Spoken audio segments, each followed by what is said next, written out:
On this episode of the podcast, I sat down with Melissa Osorio. Melissa was recommended to me by a mutual acquaintance of ours. He spoke very highly of her. She has a really fascinating story. We spoke about a lot of aspects of her life, from her background growing up in Venezuela, what that was like, to the loss of one of her siblings, the trauma around that, kind of the relationship with her father, who was murdered, and that led her on a journey to the United States, where she became very successful in business. She ended up beginning to work with plant medicine, specifically ayahuasca. And that really had a very revelational effect on her. It brought up a lot of childhood abuse, and that really started her on a big healing journey of really beginning to understand the human being, things like trauma, psychology, patterns. So it was really a beautiful and I think fascinating conversation into her own journey. She ended up writing a book about it, which we spoke about, different plants, their healing effects, and just kind of this archetypal plant medicine journey in general. So it was a really beautiful conversation. I think you will gain a lot from her story, her knowledge. And so, yes, I hope this finds you all well. Thank you, as always, for tuning in. Thank you, as always, to the Patreon supporters. That's a really big help. If you feel like you're gaining something from this podcast and you're able to give back, that's a really beautiful way. Patreon is a website. You can sign up for as little as $1 a month. There's different tiers you can sign up for. Those tiers also give you different things back, things like early access to shows, bonus material, Q&As. One of the things I really like about websites like that is they work on this idea of reciprocity. So if you feel like you're gaining something from this podcast, it's a beautiful way to give back and to support. If you're not able to do that, as always, just helping with the algorithms is a really big help. So if you're viewing this on YouTube or Rumble, hitting the subscribe button, turning on the notification bell, liking the videos, and if you're listening to this on Apple Podcast or Spotify, leaving a starred rating and a short review. All of those things really help with the algorithms to get the show out to a bigger audience.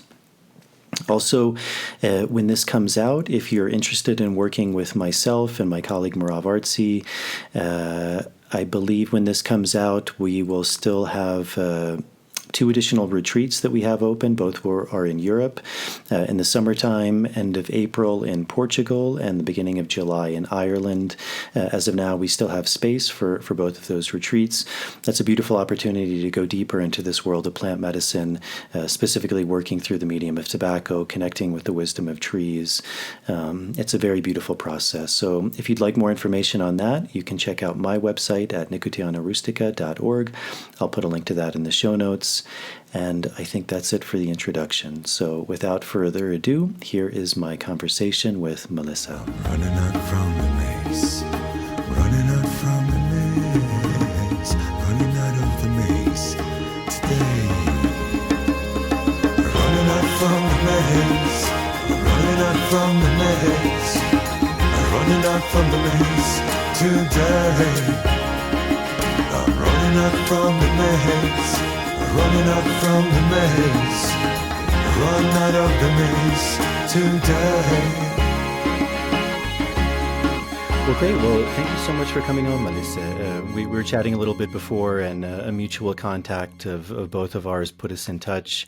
They spoke very highly of you. I did a little research on you, and you have a really interesting story. So maybe to start, you can just share with the audience a bit about you, who you are, your story, and kind of what in your life got you to the point you are now. I know it's always a big question, but you've done a lot of things. I was reading a bit of your bio.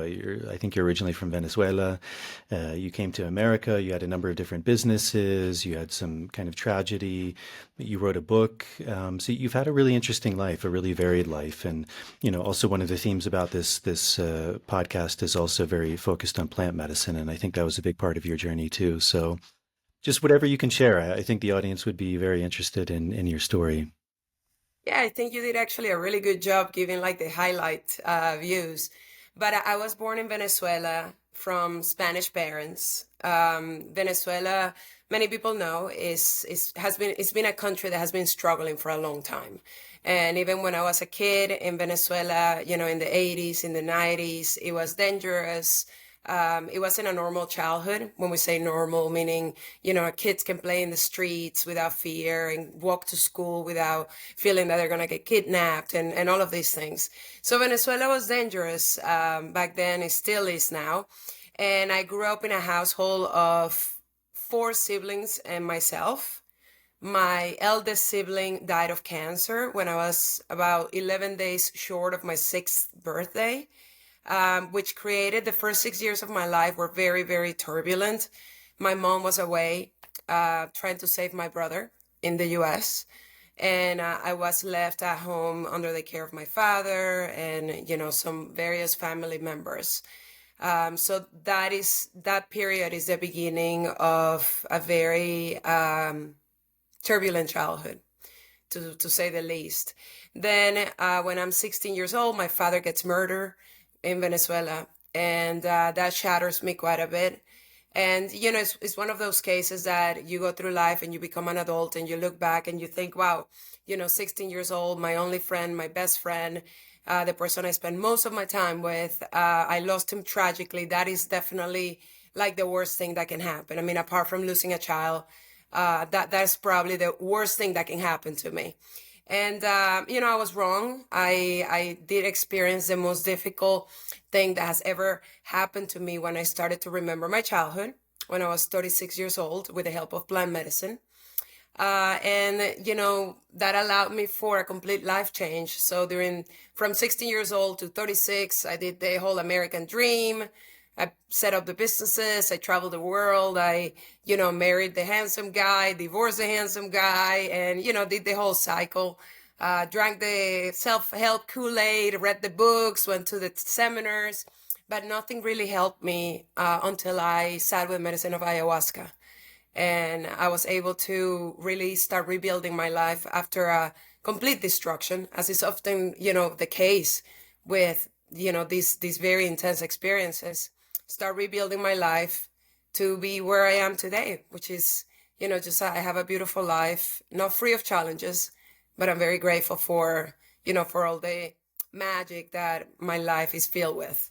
Yeah, so there's a lot we can get into there. You mentioned the story, the beginning of your story, growing up in Venezuela, and I think a lot of people are familiar with Venezuela. I mean, obviously, all of these things are very complex. They become very politically charged as well, kind of depending on how you view the world. But I think many people listening, something you said, I think is very interesting also when it comes to kind of self-reflection. And you mentioned this idea that often growing up as a child, we don't realize the impact of childhood until maybe looking back, there's some sort of self-reflection or self-inquiry. I think many people listening to this podcast have grown up in the West, and obviously every culture has its good, its bad, but I think certainly one of the good things about the West that I think a lot of people take for granted, as you said, is this just kind of, in general, a sort of safety. Like you can go out and walk around as a kid. You're not thinking about being kidnapped or murdered. For sure, maybe people have financial struggles, but struggles are different. Looking back, what was that environment like for you? I mean, Venezuela used to be one of the richest countries in the world, certainly one of I think the richest country in Latin America. But then there was a real change. Is that something? Because I would imagine that also had an effect on your family, because maybe while you didn't remember that time, I would imagine your parents did, or at least your grandparents did. What was that environment like of kind of seeing the transformation of a country? How does that affect you, your family? Like, what is that like? What are the challenges like of growing up in an environment like that? Yeah, so my dad and my mom both were born into extreme poverty in Spain. And they both moved to Venezuela because of what you said. Well, my dad definitely moved to Venezuela because it was a promised land, very rich country, very high quality of life. And my mom just moved through different life circumstances. I was blessed in the sense of having been born into a family that was wealthy. So by the time I was born, my father had businesses. We lived in a huge house. We had like all the comforts possible that we could imagine. However, that created that, I mean, having the wealth created stress, but even the people that didn't have the wealth, they had stress on the streets. So for me, it was the only thing I knew. It was the only thing I knew. Our houses were, surrounded by a fence. Our windows had, metal on them to make sure nobody could get in. Our house got broken into several times when I was a kid, and my father actually chased one of the robber gangs one time with gunfire, and there was a bullet stuck in the banister of stairs that we walk by every day as a reminder, that we weren't safe. So I was never allowed to walk to school until I was about 13, 14. And even then it was a 5-minute walk, and we were living in a nice area of the city, and I needed to walk with an electric taser in my skirt pocket. So, life was definitely unsafe. One time I ventured out on my sister's bicycle to go to my other sister's house, which was like a 10, 15-minute bike ride. And I got grounded for indefinite number of weeks because I literally had risked my life. People were getting killed in Venezuela by just getting a bike stealing a bike, stealing a pair of shoes. Several times I was, in the areas where crossfire was happening. So it was definitely not a safe environment at all. However, when you're there, it's all you know. And I mean, I traveled to the US with my mom or my dad, mostly my father, every summer. So I was very familiar with Miami and New York. Those were the two places that we went to. So I knew there was a different world out there. But we just never questioned it. We just accepted that that's the environment that we lived in. Hmm. And so then you also experienced something that I think few children do, the death of a very young sibling.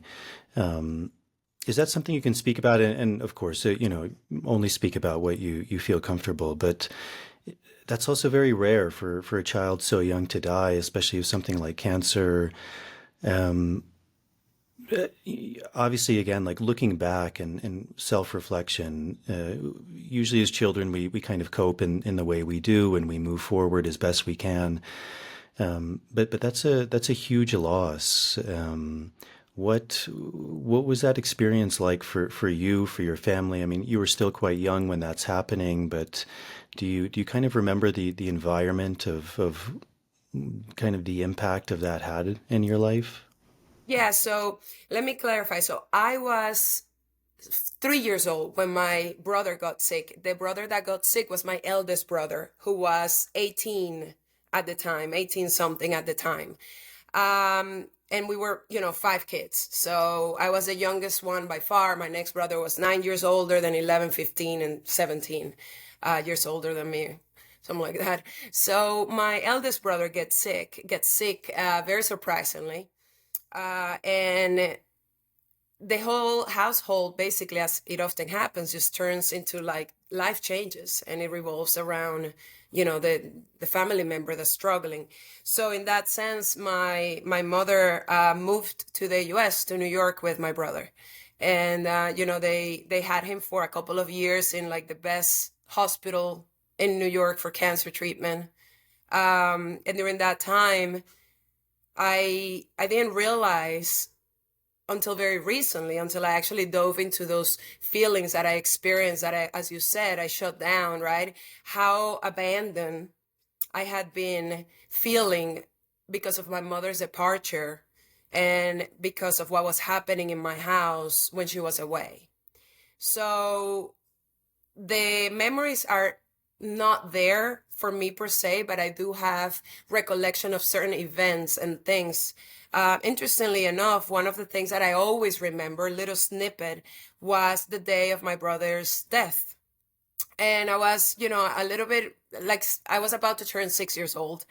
And I remember I was extremely happy that day. And I remember I was smiling and welcoming the people, telling them he had died. And that memory always bothered me as an adult because, like I didn't understand what was going on, but I never gave it a second thought because usually we just don't think about these things. So of course, with plant medicine and kind of diving deeper into my own emotions that I have carried in my life, one of the ones that I carried was a deep sense of guilt for my brother's death, because I was actually extremely pleased when I was a kid that I will get my mom back by him not being there anymore. And I believe, that is something that happens a lot with young children when they're involved in stuff that are for adults, right? They don't know how to cope. They don't understand why, all the attention is going to the other sibling.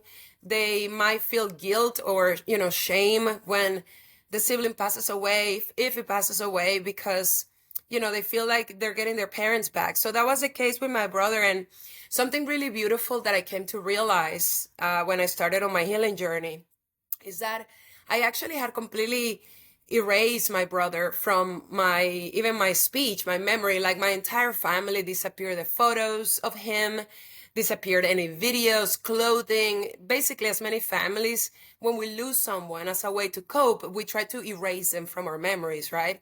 And I was so young that actually kind of happened. Like, I knew I had a brother, but when I was asked, hey, how many siblings do you have? I will say 3. Oh, and maybe as an afterthought, there was this brother who died.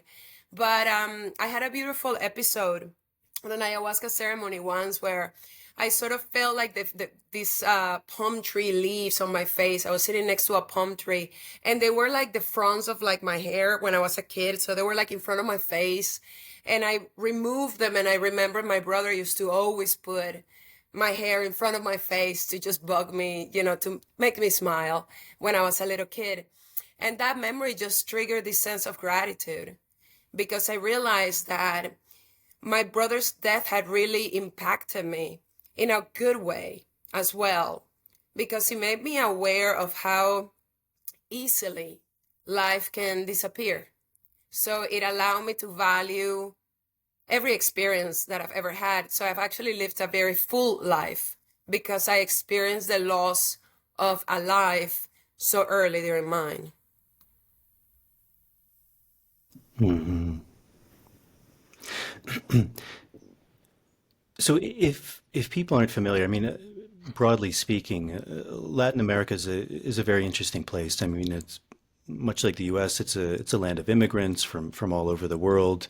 You have kind of like in Venezuela, people from background of Spain, a lot of Arab immigrants, African immigrants, immigrants from Germany, from really all over the world. Asia. Yeah, Asia. And you also have a big indigenous community. Venezuela, you have jungles, you have cultures that maybe people have heard of, like the Yanomami. Um, but it's interesting because very often those cultures can be quite segregated. Like if you're in Caracas in the city, it's very Western, it's very modern, it's more Western kind of views and mentality, modern medicine.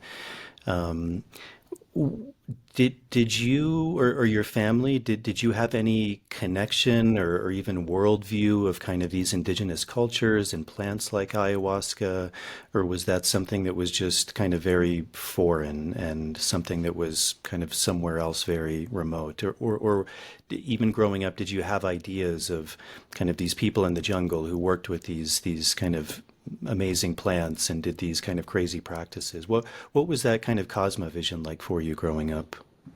So I can say with 100% absolute certainty that neither me nor any member of my family had any clue of what was going on in the jungle. My household was interesting in the sense that we were in Venezuela, but we didn't feel 100% Venezuelan. My parents were from Spain, so the food in my house was not Venezuelan. The music in my house was not Venezuelan. We lived in like a sort of like a bit of a Mediterranean household. That is not to say that even the Venezuelan people know about the tribes and about plant medicine. It was not something that was widely spoken. Now times are changing, right? So, and I also grew up in a very, very religious household. So anything that was not, my dad was not in the religion, only my mother and all my siblings. So anything that was outside of that religion was considered bad, black magic, or, just definitely not something to ever even explore. So I went through and another thing that was never talked about, which is also extremely common, especially in South America and Latin America, but I think, all over the world, is nobody spoke about mental health. Nobody spoke about being depressed. Like my sister struggled with depression and she went and got like a prescription. We never knew what it was and we just laughed and called it the happy pill. And whenever anybody was sad, we're like, hey, do you have some happy pills? So it was not even something that you took seriously. Like nobody ever in my household got any help. Not even when my father passed away, nobody proposed for us to go to a psychologist or a psychiatrist. There was no school counseling that ever talked to me as a teenager, losing my father. So, there was no support whatsoever. So as I moved to the US, also the life continued very much similarly. Like people in the US didn't talk about mental health or plant medicine. It wasn't something that was widely talked about, other than you will see people in the movies also in kind of a funny way, popping some Xanax and in a glass of wine, right? That's the exposure that most of us have gotten in our early years of what mental health should look like. So yeah, I had no exposure to any resourceful way to cope with life struggles. So then, what is that journey like for you? I guess I'm not sure exactly what age, but when you were relatively young, you moved to the U.S. What was that journey like for you? Obviously, that's a big change. You're leaving your family. You're going to a different country, different culture. Even you speak about this in your book, kind of this idea of the American dream, which I think for many people around the world, that's still a very big thing. That's a big deal. Uh, One of the guys I work with, he's a Brazilian guy, and he moved to the U.S. and he still says to this day, like that was kind of the shining moment of his life when he finally got his green card. It was like such a big deal for him. And I think a lot of people really take that for granted too. Obviously, all of these things can be a mixed bag. We're leaving things behind, friends, family, culture, setting. But what was that journey like for you of moving to the U.S., starting businesses? I think you mentioned even like in the financial crisis, you lost everything. Um, can you just speak a little bit about that journey? Because again, I think for a lot of people who grow up in these countries, there's a lot of things they take for granted. And, it is a really big journey of being an immigrant, moving somewhere, completely starting your life over, not having necessarily support systems. And I think that's really foundational, I think, in shaping a lot of people as well. Yeah, thank you for bringing that up because I think it's a important subject. So my move to the US when I was 16 years old remains one of the biggest decisions of my life, for the better, and also one of those that I have no clue how I did that. But I did, and it wasn't easy. I basically finished high school 3 months after my father got murdered, and he had left after spending all the money he had made trying to, save my brother. He had left about 400 grand to each one of us. So I knew I had some money in the US. I packed 2 bags and my dog and arrived in Florida. And I almost got deported. There is a story of that in the book, quite dramatically, of course, a 16-year-old, 2 large bags, a dog, no return ticket. Oops. So, like it was a miracle that I was able to enter the US. I remember I was extremely terrified. Um, I remember the first day after I arrived, I was in Miramar, Florida, and I took my dog out for a walk, and I was smiling the entire time because it was the first time in my life that I was able to walk my dog on the streets. And I was 16 years old. So that was the first time I felt safe walking anywhere in the streets that I lived in. So I am very grateful to the US for the opportunity to, call a new country home. And I mentioned in my book that it is a case that every time I enter the US, every time, and I love to travel and I have my American passport now. So every time I enter and I really go through global entry or, or hand my passport, I am grateful because I know that for so long of my life, at least for 22, 23 years, the first 22, 23 years of my life, I didn't have that luxury. So I was always afraid every time I enter through immigration. So I really understand the people that are, coming even to visit the U.S. It's a scary thing to go through immigration when you're a Latin person, so I value very much the opportunity now to just really enter the U.S., the country I call home. And as far as the American dream, of course, the opportunities were here. And, and I did buy a business with that initial money my father left me. And then I invested in real estate and I lost every single penny of that money in the crash of 2008, 2009, which I'm actually extremely grateful for. It's the other hindsight 2020 moment of life that I have looked back and thought, wow, I am extremely grateful. I lost every penny my father left me for a variety of reasons. But, I feel like whatever my life is now is separate from whatever his life was. There is no financial attachment to my father's legacy, which is definitely a blessing for me. And yeah, lost the money in 2008, left the US to Spain, came back, married here, started a business with my then ex-husband, my then husband, now ex-husband, and the business did well. So we were able to buy real estate again. And, eventually we divorced, and basically I continue doing, the real estate and trying to achieve the financial success and the Instagram account and, all the things that we think success looks like in society, up until when I was 36 and drank ayahuasca, and then life completely changed. So my priorities, my values, my belief system, anything that I consider to be important changed in an instant. So that was a pretty impactful moment too. So, but before you come to the U.S., kind of backtracking a little, obviously the event that, or one of the events that really sparked that was the murder of your father.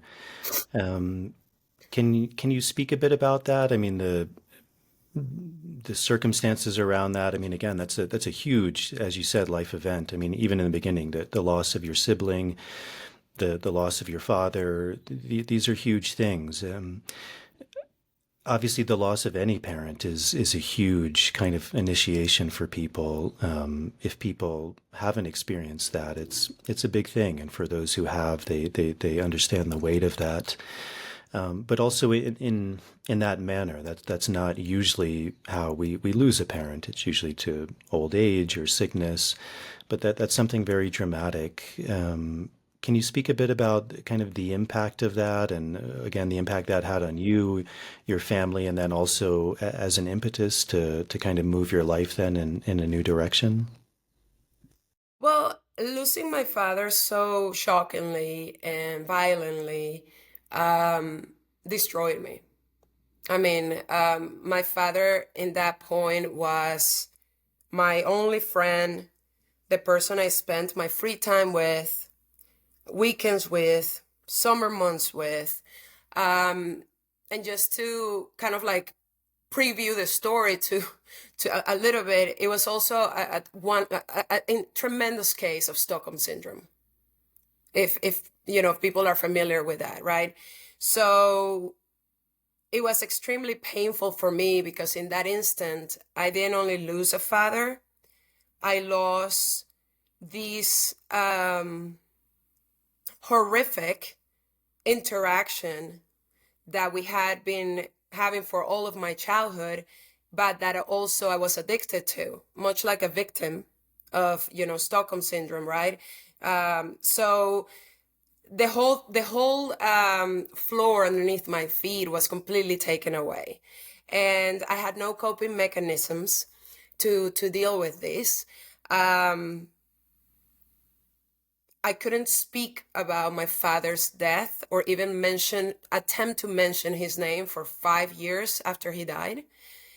For now, I realize it was for a variety of reasons. It was grief, but it was also fear and shame and guilt, right? So it was like literally like a physical lock. Let's say that you and I will start talking about this subject and you ask me that question, and I will try to start uttering any sort of speech, and immediately my throat will be like closed off as if a physical lock was placed on it, right? So that was for 5 years after my father's murder. So it was a catalyst for me to leave Venezuela. And to be honest, likely his death at that time saved my life in many ways. So it was a catalyst for me to leave the country, and I did. My entire family, you know, he and my mom were divorced already. He lived in a different house than we did at that time. My entire family was obviously affected by it, but I will say myself and my middle sister were the ones that were affected the most, because we're the ones that had an extremely close relationship with my father. And the whole family transition. And I remember clearly the day of my father's murder. I remember that day actually, but there was a moment I was sitting on the feet by my mom's feet, and she was sitting on the couch. And I looked at her and I said, "Now what?" And she just looked at me and said, "I don't know." And her expression was so lost and so helpless that I didn't realize in that instant, but in that moment, I sort of like became my father. So energetically and emotionally, I took the responsibility to care for my family, even though I was 16 years old, even though my brother was 9 years older, my middle sister was 11 years older, my eldest sister was 15 years older. And as it turned out, I was the pioneer of the family, moving to the US. The other family members followed after. Then, you know, moving to a different city in the US, family members followed after. Moving to, you know, like everybody kind of followed my lead, but it was never my intention to take on that role and responsibility. However, I am very grateful that throughout the years, I've been able to, you know, help my family in any way that I can. And I consider that a privilege to be able to, you know, have that relationship. And we actually are a very close family. I'm very, very blessed. We have a great relationship.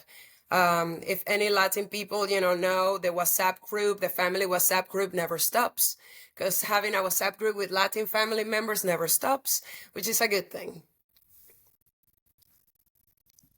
So at this time of the death of your father, kind of putting yourself back in that time, or looking back, you would describe the relationship as very good, positive. You're very close to him. You're looking up to him.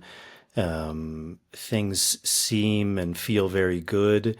And or was there some sense that also something was off, that maybe things weren't exactly perfect, or in that time everything just seemed amazing? Well, this is one of the reasons why I decided to write my book, right? If you will have asked me on October 20th, 2021, that question, I will have said, my father was my best friend. He was the man I trusted. He took care of me. He loved me. I learned everything from him. His death is the most horrible thing that has happened to me. You know, he was the greatest guy on earth. Like I will never even allow my mother or my other family members to say anything negative about him, even though a lot of negative things existed, you know, to be talked about. But I will just not even allow the words to come out of any family member in my presence up to October 20th, 2021 about my father, unless it was raving reviews. If you ask me on October 22nd, 2021, then the story is different. So the incredible part of how trauma gets hidden in the brain, especially from childhood, is that there is a misconception that you remember some of the things and then you forget other things. When you remember some things, yeah, that is a trauma. You remember an episode and that's, you know, something. But when you have blocked off years or large time periods of your life, it's because likely there was something so traumatic that happened that you needed to protect yourself. And the key, and doctors will tell you these because they have studied this in a lot, is it had to be something that was a repeated thing. Usually like a one-time thing is you don't block it off like so profoundly. You remember it, you have flashbacks, you get like, the emotions, you wake up in the middle of the night with nightmares, right? That's like more like PTSD. But what is considered more complex PTSD is what is ongoing. The earlier the child, the more likely it is that it will be hidden. And also the more severe, the more likely it is that it will be hidden. So I completely created two realities in my childhood, almost like a full-on mind split. Okay, it's the way to understand this. So in one reality, I had a normal childhood. I went to church. I had a father that loved me. He taught me about businesses. I hung out with him. We went to the baseball games. I went to the beach with my mom. That was a normal childhood, right? And on the other side, the block side, is the one that was so distressing that my brain completely hid it from my other half of my childhood. So when I was in it, I was fully aware of what was happening. But the way to explain it is, it's almost like the mind splits and you depart the present scenario of struggles, and then you come back into your body after the scenario is over. Everything gets stored in your body, right? The body keeps the score, but your mind goes back to the previous life of nothing happened. That didn't happen. That was in my imagination. That did absolutely not happen. Let's continue living our life as usual. So it was definitely that kind of interplay in my childhood with my father. So one of the interesting things is this idea, like that the body stores these traumatic events. There's imprints. There's energetic imprints, physical imprints, mental, emotional imprints. Looking back, are there things you could notice in yourself, like physical ailments that began to manifest? Were there kind of patterns, anger, shame, things that maybe, looking back or even at the time, things that you realize like maybe something is off, whether it's physical, my mind, patterns that I'm finding myself in life? Were there kind of signposts that in retrospect you could see were somehow tied to this trauma? 100%. So trauma that we go through always leaves signs. The thing is that most of the time we are either unable or unwilling to recognize them, right? So all through my life, I displayed so many signs that now that I have learned about them, I have learned about mental health and trauma and how all of these get stored. They're so obvious, but neither myself nor my family had any education on how any of this works. So when you don't know what you're looking for, the main thing that us humans do is just blame it on ourselves or blame it on other persons. So there is always like, what's wrong with you?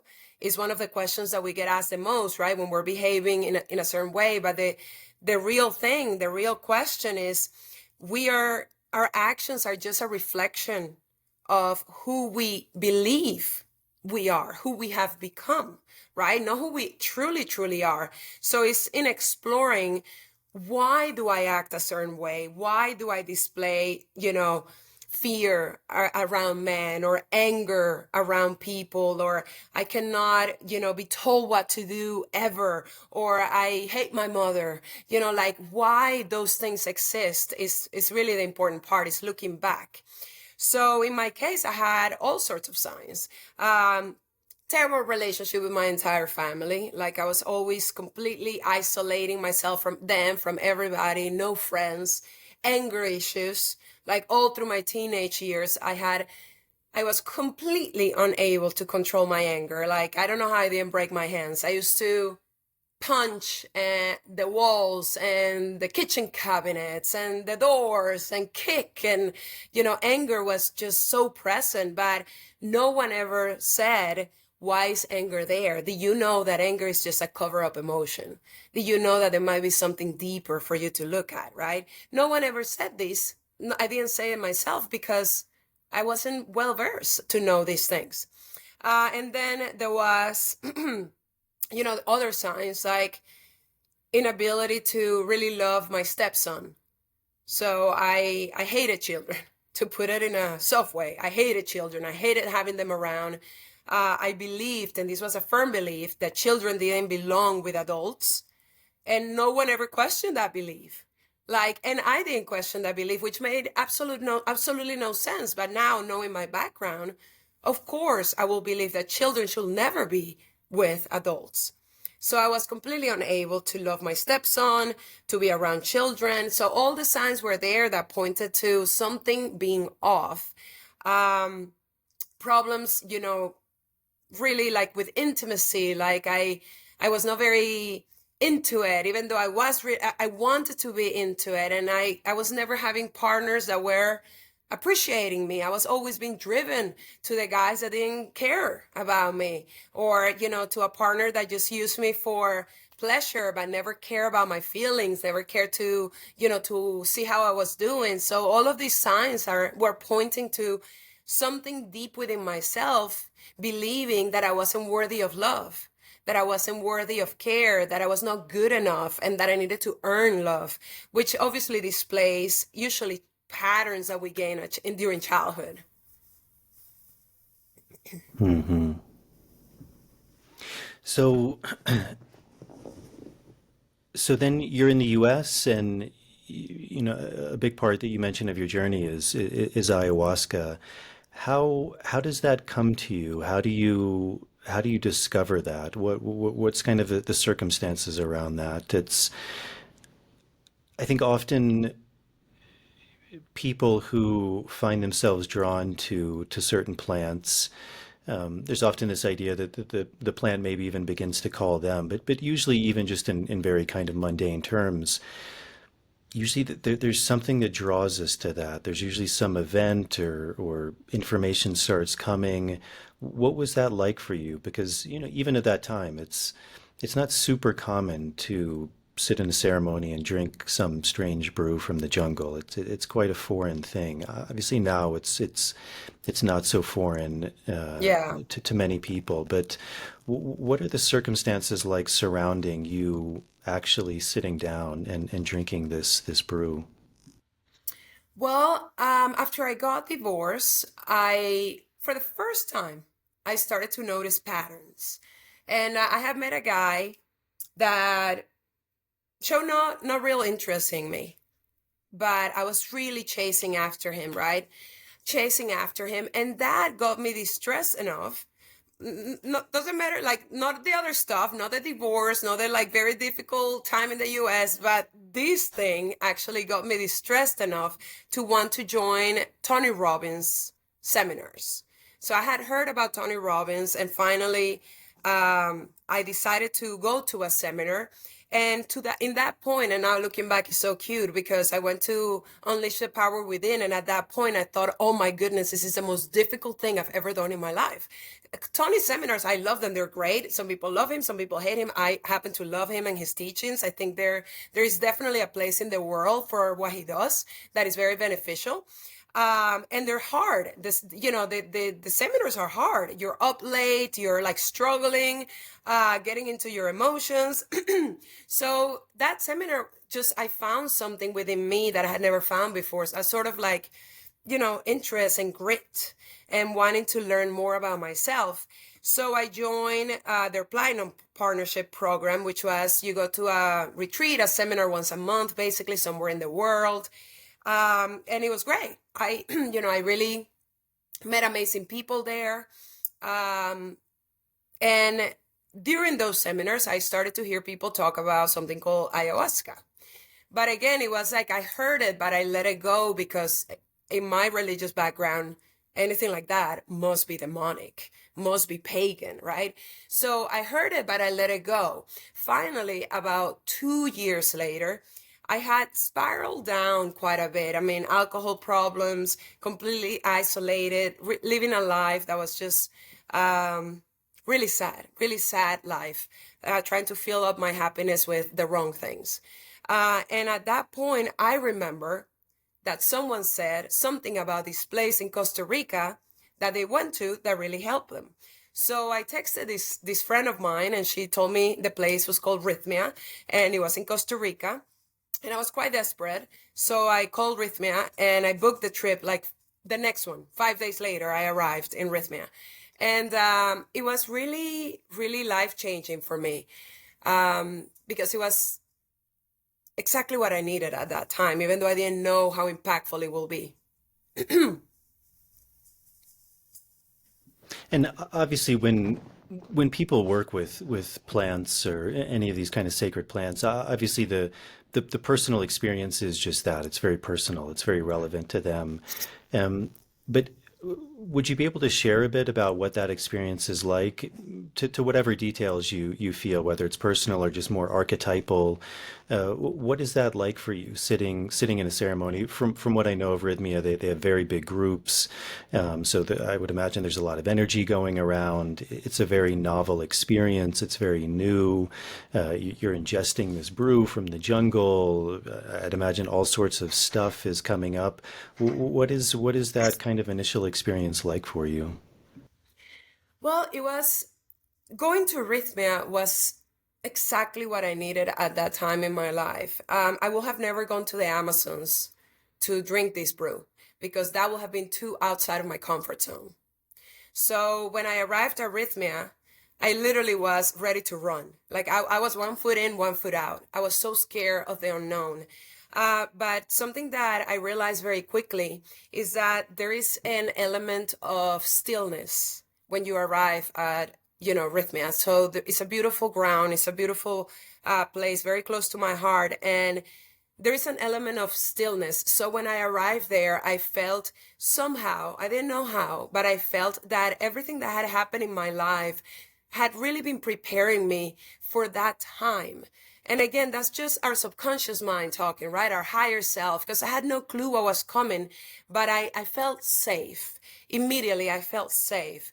And again, I had no clue that those 4 treatments and week was going to completely shatter and transform my life. So when I arrived there, when I arrived to Rhythmia, the first thing that was meaningful to me, I have a very scientific mind. I love to learn. I love to understand things. And Rhythmia has a curriculum of classes. So I was immersed immediately on that first Monday morning into a curriculum of classes that were explaining, how Rhythmia came about, and also how to navigate the first treatment that will happen that evening. So that gave me confidence. And then I went into the room that evening at 5:30 p.m. For my first treatment, and I was terrified. So many people, they get out of their comfort zone and they go there or other places, and I'm just profoundly proud of everybody because it's not easy. So sitting there in my mattress on that first, treatment before we started, I was praying to God to make sure that I was not committing a sin, right? So many people go with so many different belief systems. But at the end of the day, I really trusted myself. And I even said to God, I don't feel this is a sin. I'm not feeling like I'm sinning. So please allow this to help me, because I need help. I don't know what to do and I need help. So that was my prayer, for my first ayahuasca treatment. And you're right. Rhythmia is I believe is the largest center in the world that is medically supervised for sure, and a lot of people attend there, every week. My opinion and in my experience, the group size is really where the magic is for Rhythmia. So I have drank ayahuasca in places that have smaller groups, and I have felt more supported when I have drank Arrhythmia, even though there is a larger group, because they have a lot of helpers making sure people is safe. But the group energy, the collective group energy of healing and of shared experiences, in my opinion, elevates the miracles and what happens in Rhythmia to a different level. A level that I have never experienced anywhere else. And I have drank medicine in a lot of places. And yes, the size to some people is a concern, but what I have observed is that it is actually a benefit to have a larger group because of the collective healing and experiences. Maybe that's an interesting segue to also speak about. I think for a lot of people, especially coming from maybe more Western cultures, they look at a plant like ayahuasca and they think, well, it originates in the jungle and in South America, so therefore these cultures must be very open to it. But as you described, in general, that's not the case. Latin America, South America is very religious, is very Catholic.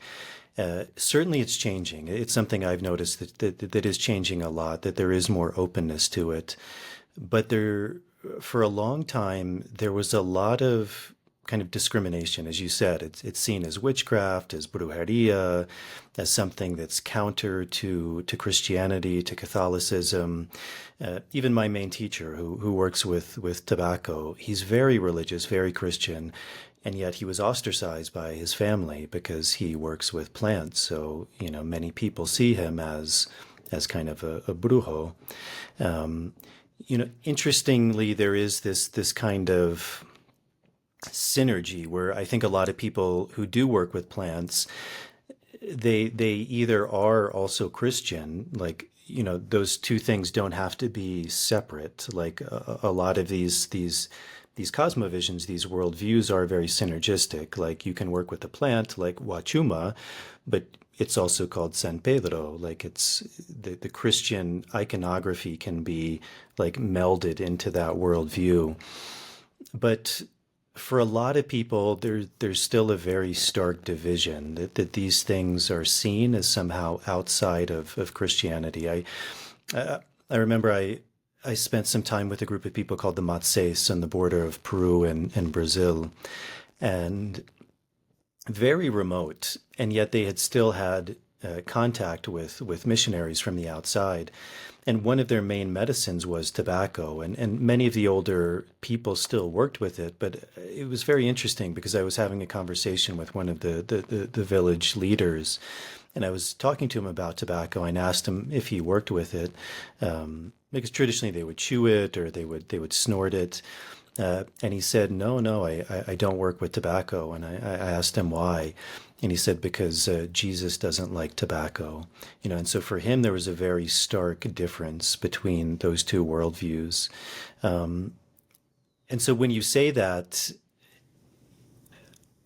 I'd imagine that there can be a very big conflict because I think for a long time, and especially people coming from Latin America, those two things are seen as very separate. I remember one time I was in a bar in Lima. I had just moved to Peru, and I always kind of kept my work quite private. But somehow I was talking to this woman, and she was asking me, and eventually I shared. And all of a sudden, there was just this huge wall that went up when I mentioned plant medicine. And she's like, that's the work of the devil. And she left. I mean, it was very, very cut and dry. Can you speak a bit more about what that was like for you, about, being very religious, being raised in a Christian Catholic society, and then also at the same time coming to something like plant medicine, which does have a lot of cultural negativities, kind of dark worldviews around it, and kind of what that journey was like of beginning to potentially mold those two together. Yeah, so Venezuela is mostly Catholic.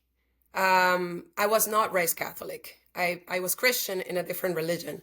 So that was even more strict than Catholic. So for me to go to Costa Rica, when I went to Costa Rica, I didn't tell anybody I was going to Costa Rica.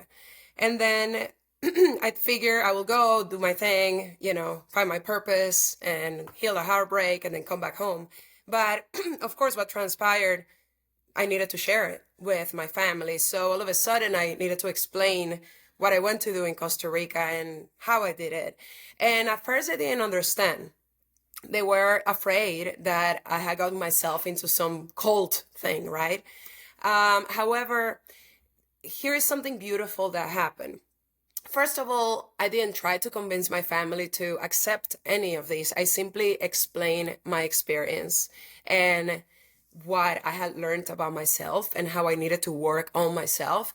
And I proceeded to work on myself.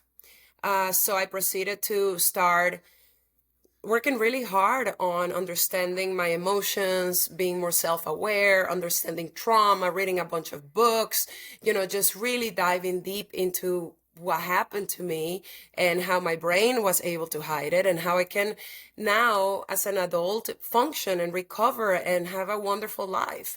And the beauty of it is that I started to really embody this transformation. So even though my family is extremely religious and were scared at first from, the unknown, they started to see the changes in me. And it was undeniable that they were better for me. Like, I stopped being dependent on alcohol. I was actually able to talk to my family and to talk to other people. And I was caring about people. And, like, I was finally, for the first time, being able to feel my feelings, and my family will see me cry for the first time. So at first, my family was afraid of the unknown, right? I believe that societies, when they are against plant medicines or psychedelic assisted therapy, is rooted in lack of information, and is rooted in societal control. So religions, government, society, right? They try to minimize people thinking for themselves, because that's dangerous, right? That's a dangerous society. A society that is not thinking for themselves is very subdued, is easy to manipulate. So what plant medicines, what psychedelic assisted therapy does, is allow people to start thinking for themselves, to start questioning their own behaviors, to start questioning why they accept that they're sick and they need to take a prescription for, an antidepressant the rest of their lives, instead of figuring out why they need the medicine in the first place. Or they start questioning, their beliefs about themselves, the way that they speak to themselves, or the way that their family speaks to them. They start questioning the way the government is ruling, a country. So that is the danger of psychedelics and plant medicines. It awakens people. And I know people usually think this is a kind of like a hippie term, but what it means to me is just opens your eyes to the reality of your own situation and the reality of the people around you and the reality of the world. Mm-hmm. So you're in Rhythmia, you're working with ayahuasca, and this is where kind of the insight or the knowledge of the vision of the abuse of your father happens. And like how does that look like? I think some people who've worked with plant medicines, especially ayahuasca, may have an understanding of how something like that could happen. But if someone hasn't worked with plant medicine, or they're kind of new to this world, how could sitting in a ceremony, drinking some liquid, bring about some sort of insight into your past, into what happened, into the reality of that, the emotional resonance of that, the impact that can have on you? Because that's a huge revelation. And in general, in our more Western toolkit, we don't really have something that can do that. We have things like psychoanalysis, but usually that's a very long process of trying to somehow go piece by piece, part by part, and getting to a root. Yeah, the problem with, I won't say the problem, the challenge with talk therapy is that you're using your conscious mind all of the time, unless they combine it with like body oriented practices or some other advanced techniques. But talk therapy is basically you repeating your own story, reinforcing it to your conscious and subconscious brain, and getting stuck in a loop, and then for 10 years taking medication. So the difference with plant medicine treatments is that you are basically bypassing the conscious brain and going to the unconscious, to the subconscious, and more importantly, you're actually going straight to your body. So the body is a memory bank of everything we went through. Every cell in our body remembers, and the way to be able to process experiences is to feel them and get them out of your body, right? Like we know the saying, you have to feel it to heal it. But to go in more detail into the question of how this works, of course, I'm going to say here briefly, how I have understood and learned and in my own experience and in my own research, but I highly recommend if someone is interested in not only learning about trauma, but patterns that that we display during our lives, how psychedelics help, to read my book, right? Hidden Memories. Discover what's blocking you from life and love. And it's in Amazon, it's in Audible. Because in the book, the backbone is my story. However, the interesting part is that even though our stories might be different, us humans only have a limited amount of ways to be traumatized and to deal with trauma. So even though our stories and our childhood experiences are different, it's very likely that the reader will identify at least with one or many of the ways that I dealt with trauma, that trauma displayed in my life, how psychedelics can help. So it's definitely, a very beautiful read. It's a piece of my heart. But to clarify and give some information here, the brain stores trauma differently than a regular memory.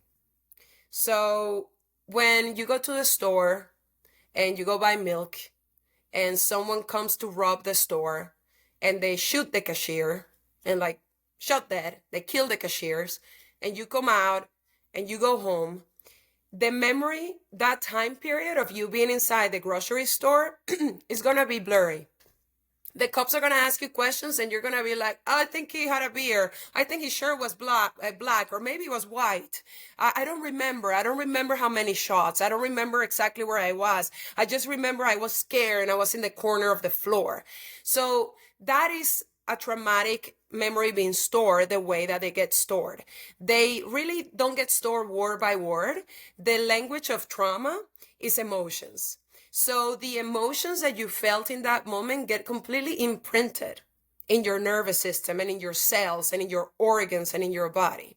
So when you think of that day when you were in the grocery store and someone got killed, say that you're thinking about it, or you wake up at night with a nightmare, you're not remember, oh yeah, I entered the door and then on the left was this guy and the potato. No, you don't remember any of that. You wake up in the middle of the night with an intense fear, body contraction, the same fear and contractions that you experienced when you were in the event. So with childhood abuse, childhood trauma, same thing happens. When you are being abused, say sexually, your brain as a child, right? Say you're suffering childhood sexual abuse, your brain is not storing the experience as a play-by-play. Your body is storing every single thing. So your mind in many cases checks out. That's why you see people sometimes they feel guilty because during a rape, they were paralyzed and they didn't fight back. Well, your body went into a total parasympathetic state. You went in freeze and your brain checked out, but your body remembers everything. So the abuse, the sexual abuse, gets stored in the cells of the body. Talking about it with a psychiatrist in talk therapy, you're not accessing your body. You're not even accessing your subconscious unless you're using specialized techniques. So you are not even remembering what happens. With psychedelic assisted therapy, your conscious mind gets bypassed. It actually scientifically, there is proof of this, your brain, your rational brain starts connecting better with your memory center and it goes straight to the subconscious and to your body. Your fear center shuts down during a psychedelic treatment versus during trauma, you're like in fear states. So that combination of factors, less fear, more recollection of memories with psychedelics allows you to remember. Now, something that is super crucial, because I think there is confusion about this, is how do memories of trauma get recalled with psychedelic therapy, right? And I struggle a lot with this, and there is a lot of mixed information that you find online and a lot of attempts to discredit the existence or validity of hidden memories of trauma. However, when you dig a little deeper, and I always invite people to dig a little deeper, you will see that the people who are discrediting these are doctors or psychiatrists that are very linked to certain organizations, to certain political parties. For example, in my book, I mentioned in the 80s and 90s, there were big trials against the Catholic Church. And these trials involved allegations of minors that were adults by then, saying that they were abused, raped, molested by clergy members. So at first the media was all into it, but then something changed, right? People started to get paid to say that the memories were called false memory syndrome. And who were paying these people? And this is proven. You can find it. The Catholic Church, the political groups. So it's dangerous for an abuser to ever think that the person they abuse is going to remember in the future. So of course they're going to discredit the existence of hidden memories of trauma. However, it's impossible to hide the existence of them the more people get involved with techniques that help them remember. Psychedelic therapy is just one of them. You can remember with extreme breath work, with like very intense breath work. You can remember with EMDR, which is a more advanced, psychological technique that some practitioners use that I highly recommend. So is understanding that the memories of trauma don't get recalled as the story, but they get recalled in the emotions and a deep inner knowing that your body knows the whole story, even before your brain captures it. It's difficult to explain unless you feel it. But once you feel it, it makes sense. Yeah, beautifully said.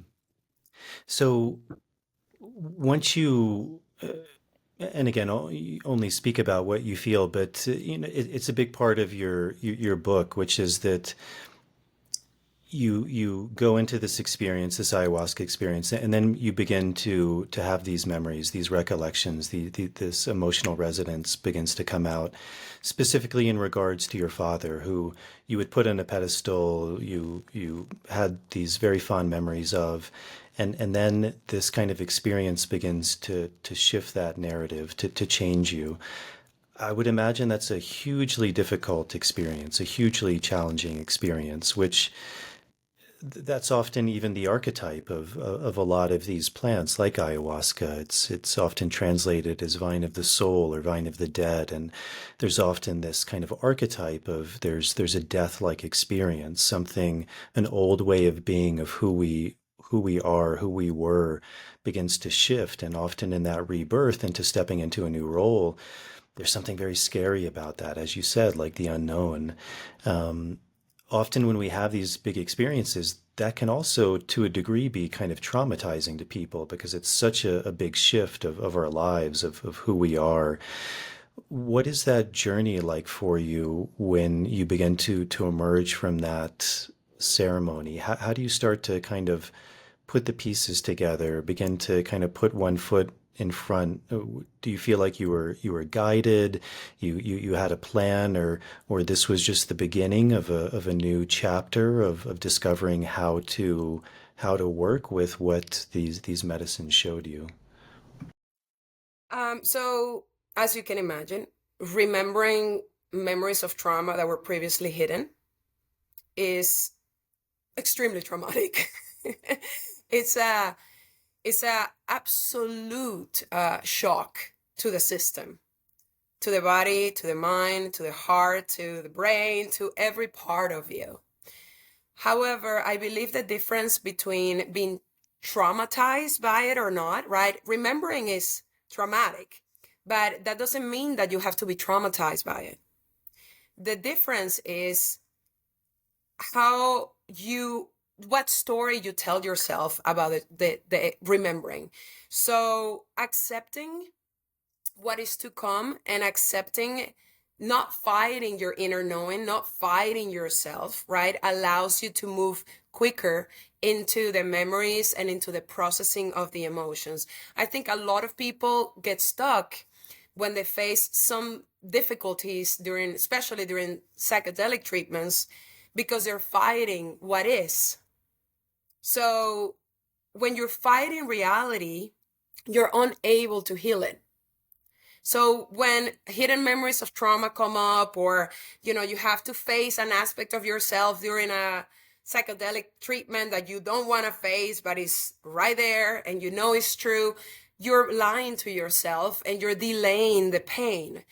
In a way, we need to be courageous to heal ourselves.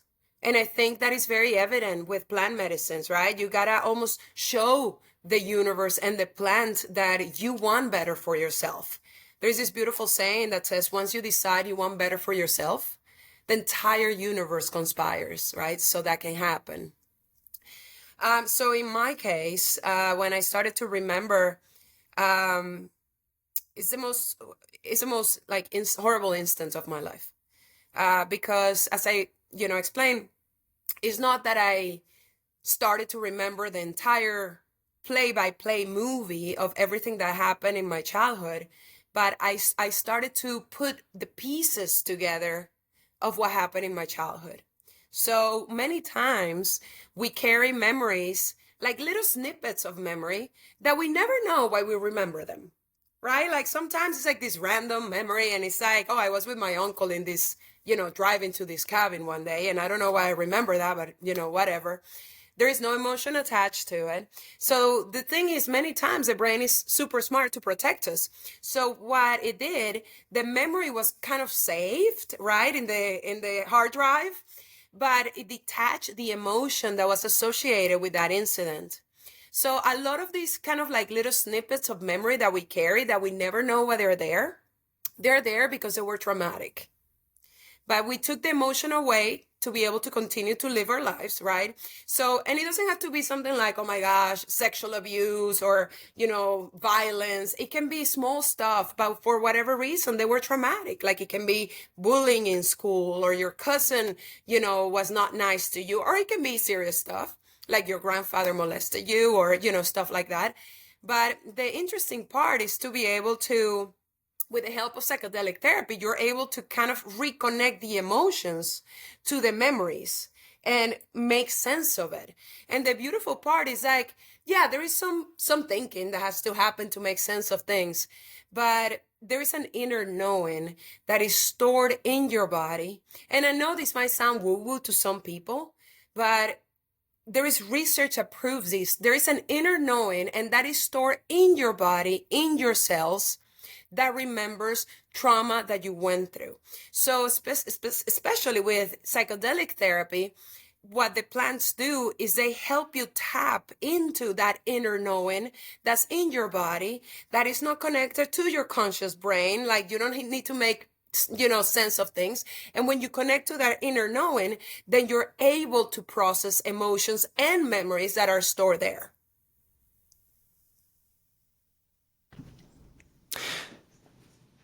So then, how does that start your journey? You're being given this information, and I think this is relevant for a lot of people. Like you come out of a big ceremony, you have a very big experience. What is then your journey like? That this really inspires you to start understanding things like trauma, psychology, the human mind, how it's stored in the body. Like you find it a very kind of empowering experience, and this really kind of, it's like a key, and it jumpstarts your life to have this ability to integrate this information, to heal, and to kind of take charge of your life. Yeah, there is a belief I carried most of my life that never made sense. And I used to say to myself, if I get cancer, I'm just gonna give up and die. Like if something real bad happens, I'm just gonna give up and die. When at work something really bad will happen, I will just lose my energy. It was almost like a muscle response, right? Which didn't match my personality. So I carried this belief that I was helpless and hopeless. However, something beautiful happened when I was in the ayahuasca ceremony and I started to remember my childhood. There was an inner strength and likely an outer strength that carried me during that night and during that process. In my book, I mention it in a really beautiful way, and I say, until we're faced with something absolutely devastating, it's impossible to know with absolute certainty how we will react. And after those initial ayahuasca ceremonies, I say in my book, I realized I have a warrior soul. So after I left Rhythmia, I went warrior mode, basically. And what that meant is, on one side, when I started to remember my childhood, everything that I had been beating myself up about made sense. Like why I was disconnected from people, why I hated children, why I had no friends, why I had addictions. Like all of a sudden, like it was like, oh wow, I'm not choosing this. I'm not broken. There is actually a reason. Something happened to me in my childhood, and I've been just trying to survive. So it gave me a lot of compassion. So that's one side, right? And the other side, it was me feeling that I could be happy. I wasn't happy then, but I had hope. There was a light at the end of the tunnel. When I started to remember my childhood, as devastating as it was, there was a light at the end of the tunnel that made me feel that if I was just able to get through this, on the other side, maybe I could be happy. Maybe I wouldn't have to be so sad all the time or so angry. So I went into research mode. I love learning, I love researching, I love reading, I love science. So I went into research mode, books, learning everything I could. Basically moved to the jungle for a while to drink different plant medicines, returned to Rhythmia, stayed there 5 weeks in a row one time, completely, beautiful, some of the most beautiful 5 weeks of my life.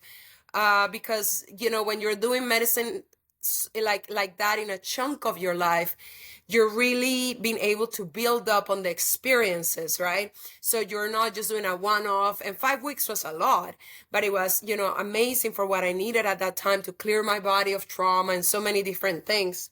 So that at some point, I realized that all that time and effort I was putting into reading and learning, which I thought was for my own survival, was actually double-sided. Yes, it was for my own survival, but also it was because I realized I had gone through hell.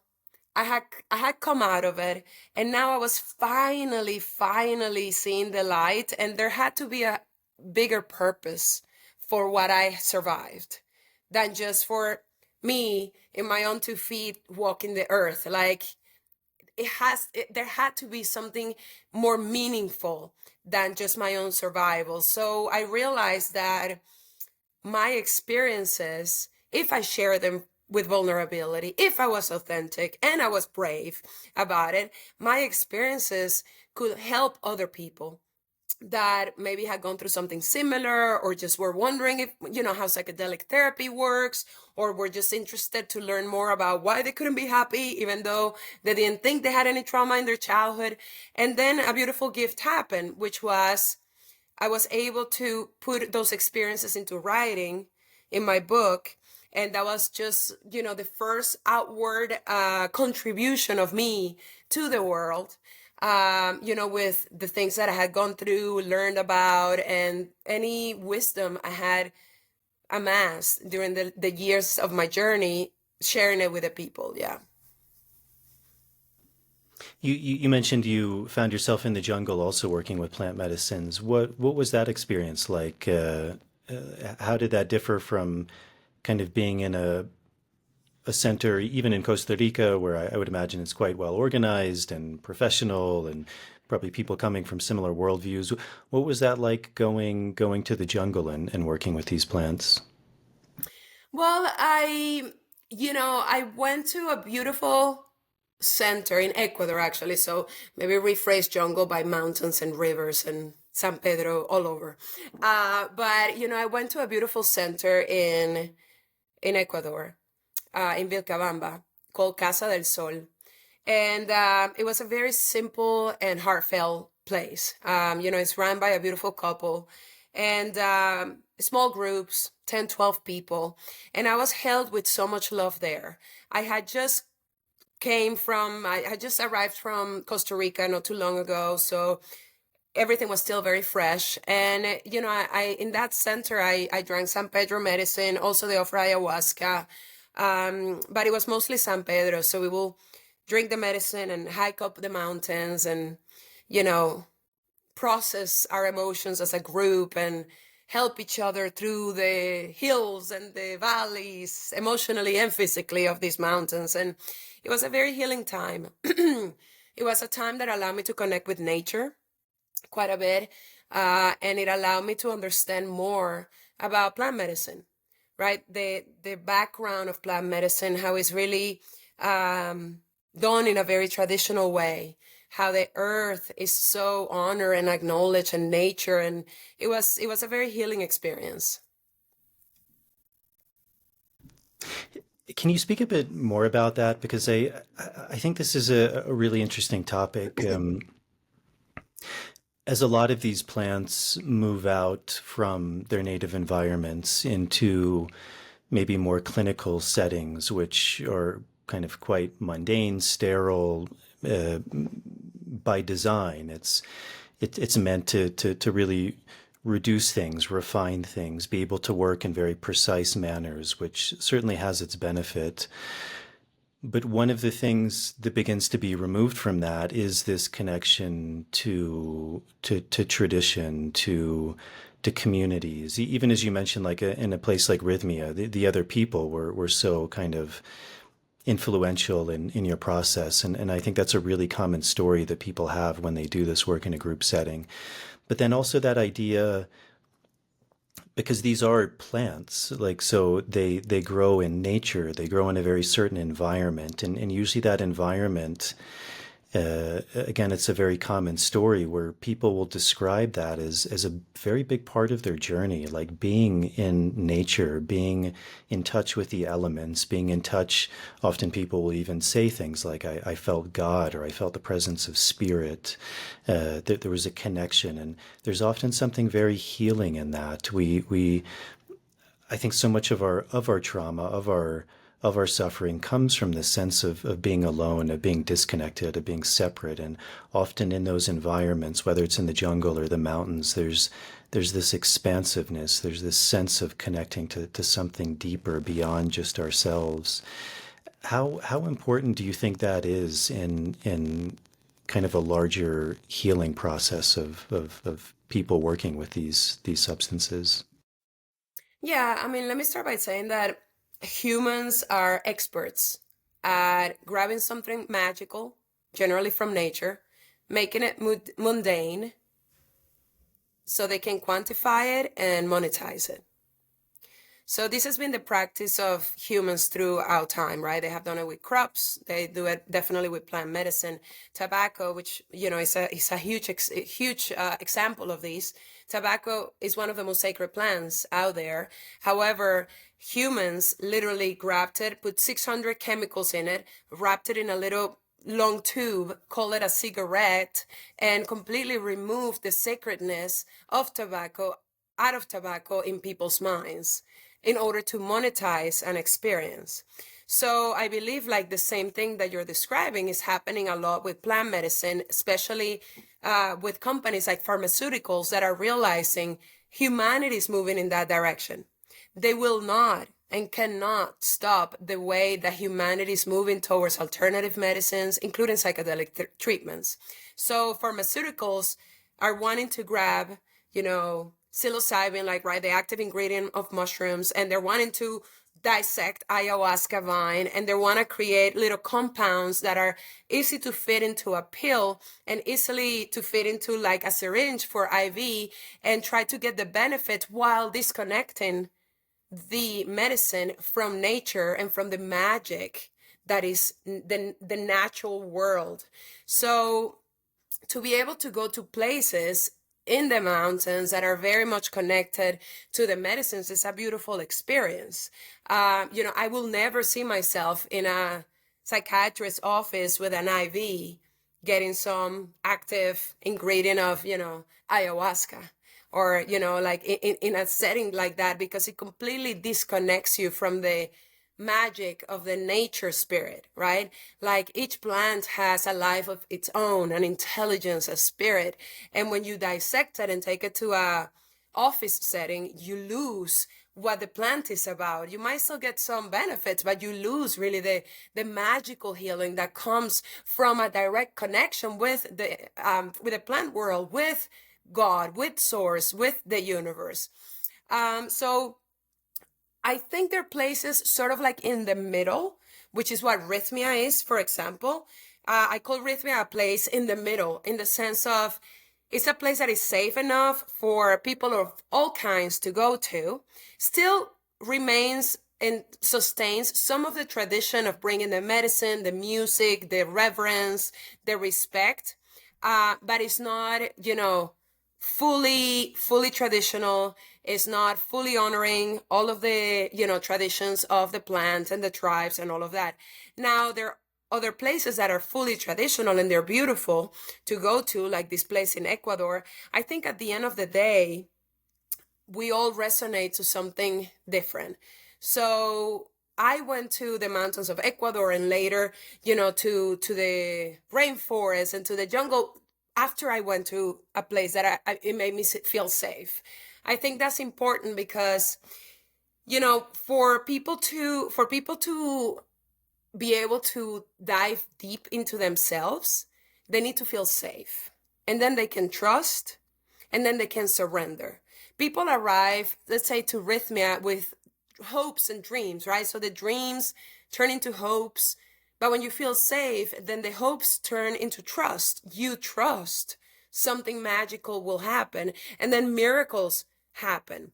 So I believe that, having a place like rhythmia where you can go when you wouldn't feel safe in the jungle or in the Amazons is a benefit, because, if you need that element of safety to be at the foundation of your healing journey, then having the medically supervised environment is good. Having all the staff that caters to you is fabulous. So then you can trust and surrender. Now, if you're someone that you're like, you know what, I trust that this is meant for me. I want to get the most traditional experience. I want to connect with the direct people that come from the lineage that is serving this medicine and making these brews, then by all means, there are beautiful places like this one in Ecuador, like Casa del Sol, that you can go to, and you will get to really be one with nature and one with the land and learn about the customs. I think it's just not either or. It can be one and the other. Mm-hmm. So we've kind of spoken about a few plants, one being ayahuasca, huachuma, San Pedro. You mentioned briefly tobacco, even a little bit mushroom, psilocybin. Have you found there are certain plants, or obviously fungi, and speaking about psilocybin, but plants or fungi or substances that you find to be particularly beneficial in the work you're doing, working with trauma, at beginning to alleviate that, can even just in general alleviate human suffering? Do you find that each plant has its own medicine and it can be more beneficial to certain people, or it's just different ways of kind of approaching the same thing? And maybe also you yourself, like, do you find a certain affinity to a certain plant? Now the world is quite different. The world is opening up to alternative medicines, to psychedelic medicine. So people have more options. There are countries where some of these medicines are legal now, and there are ways to take some of these substances in the US now in a legal way, right? So my medicine of preference, like affinity, is ayahuasca. So that is a medicine that has helped me completely transform my life. And I connect very well with the medicine. However, I understand that it's an incredibly intense experience. I don't think people realize how intense it is until they're in it, right? Like, it doesn't matter how many YouTube videos you watch. It doesn't matter. It's never what you expect. And that's the beauty of it, right? If we have a headache and we take a Tylenol, that is so predictable. It's just going to numb the headache. That's it. But when you take ayahuasca, for sure you have no clue what's going to happen. Because there is this beautiful saying that medicine gives you what you need, not what you want. Ayahuasca is a very intense teacher. So it's also, a very powerful teacher. It is said that, a couple of ayahuasca sessions is worth 10 years of therapy, right? Then you have other medicines like San Pedro or psilocybin, which are different in the way that they react with the body, and they will be considered more mild than ayahuasca. However, they're extremely healing as well, extremely, beautiful medicines. And again, you can read more about these particular ones in my book, because I do go into detail and break them down and, give more of an explanation. Here I'm just giving like an overview. And then there is a substance like MDMA, which is a chemical substance, right? It's a man-made substance, but that is also proven to be beneficial for people that are healing from trauma. So at the end of the day, what I recommend to people is do your research. Really look into how ayahuasca works, how psilocybin works, or magic mushrooms, San Pedro, peyote, right? MDMA, and then kind of like start learning to listen to your inner voice and to identify fear and curiosity and knowing which one to listen to. And I feel I am of the thought process that the medicine that will be more helpful for you will resonate in your, like, in a certain way. And not necessarily in your head, but sort of like in your body. So I always invite people, like when you're watching, a movie about mushrooms, or when you're listening to me talk about ayahuasca, notice what's happening in your body, and try to identify what you're feeling, right? Is it fear? Is it excitement? Is it anger? Is it longing? Like, try to identify what the calling is there, and then research the medicines, research the treatments, and see, what you're interested in. The subconscious is always sending us messages, right? And whether you believe it's God or your higher self or a source or the plants, I do believe that when it can be beneficial to us to do something in our lives, whether it's to sit with ayahuasca medicine or to do a specific type of, treatment that can be helpful, then we will start getting that calling, that inner voice. We will start picking up the book that's talking about this. We will start listening to the podcast that's talking about this. And it's about being alert, right? There's another saying that I love that says the world is full of magical things waiting for our senses to grow sharper. So the signs and synchronicities are always there. It's just for us to pay attention. Beautiful, beautiful. So maybe as we begin to wrap up, what is the work that you're doing now? How would you describe your work, what you're doing, how you work with people, what that looks like? And if someone is interested in kind of doing this work, what kind of recommendations do you have for them? Mhm. Well, I believe that the definition of a shaman, right, is by many cultures is a wounded healer. So it's someone that has been wounded, has healed, and from a happy space, from a whole space, is able to share their healing knowledge, their healing abilities. So for anyone that has gone through trauma or difficulties in their lives, I invite them to really see them as an opportunity to become a wounded healer, to share their knowledge, to share their pain and their healing journey with others, because that is how we transform society. That's how we remove stigma. That's how we transform ourselves, right?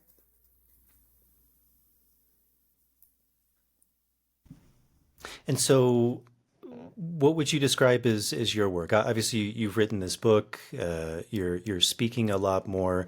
What do you see as your role now? Do you feel quite settled in it? Do you feel like it's continuing to expand, or are there things you'd like to move forward to in the future as well? Yeah, so I'm thoroughly enjoying talking about, you know, my book, offering any sort of insights that can be helpful to people. I'm about to release, probably sometime in April, a very comprehensive and amazing online course for preparation and integration for psychedelic experiences. I think there is a huge need for that in the world right now. People are going to places, having the experience, and then finding that they were not prepared enough for it. And more importantly, that when they go home, they have very few tools to be able to sustain their transformation. So, that's a really important thing. I've also started to help, in ayahuasca ceremonies and to teach, integration information in places like Rhythmia, for example. So I'm just expanding more and more into like group interactions, being with people. I love being online. It's comfortable, it's easy, you can be in many places, but I love seeing the people's lives being impacted by the work of the medicines, the plant medicines, and by the teachings and by their own warrior spirits. Like there are few things in the world that are, to me, more beautiful than to be able to see a person arrive at a place like Rhythmia, for example, arrived on a Saturday or Sunday, undergo 4 ayahuasca ceremonies, a whole program of classes, a complete kind of like roller coaster of emotions during that week, and see them on a Friday morning of that same week with a spring on their steps, with a different kind of light in their eyes. And that is such a beautiful gift for me. And that is something that happens, when someone just takes this makes a decision to go to sit in the jungles, or to go and find a medicine man to have a treatment with, right? It's just about taking the decision, and me being able to be part of it, observe it, contribute is definitely something that I look forward to in the future. Yeah. Well, amazing, Melissa. We're at 1 hour and 33 minutes. 33 is a good number, I think, to end this on, if anyone's interested Nice. in numerology. Thank you so much. Thank you so much for sharing, for coming on, for taking the time, for sharing so openly and I think courageously, vulnerably. I think it speaks a lot to you, your story, your journey. If people are interested in reading the book or learning more about you or even contacting you, is your website the best way, or Instagram? Well, Instagram is definitely the one I'm more active in, but you can find my Instagram in my website, the link for the books in the website or the Instagram. So the website is just my name, -osorio.com. So melissa-osorio.com. But if you just Google literally Melissa Osorio, you will see Instagram, websites, podcasts, it's all there. And I do check my direct messages a lot on Instagram. I'm happy to answer questions. So yeah, that's the best way to communicate. Well, beautiful. Well, thank you so much again. Thank you for coming on again and sharing and telling your story and doing this work. I think, as you said, as people begin to share their stories like yourself, it very much inspires. It empowers you. It empowers other people. Other people can see themselves in similar situations, recognize patterns, and bring about healing. So I think it's beautiful work you're doing. So thank you Thank you so again. much for I really having me. appreciate it. Amazing. Thank you. All right, everyone. That's it. I hope you enjoyed this conversation. It was a pleasure for me to sit down with her. I think she has an amazing story, obviously very difficult, but very beautiful at the same time. The transformation, the healing, and the empowerment that she's gone through. So I hope you enjoyed that conversation.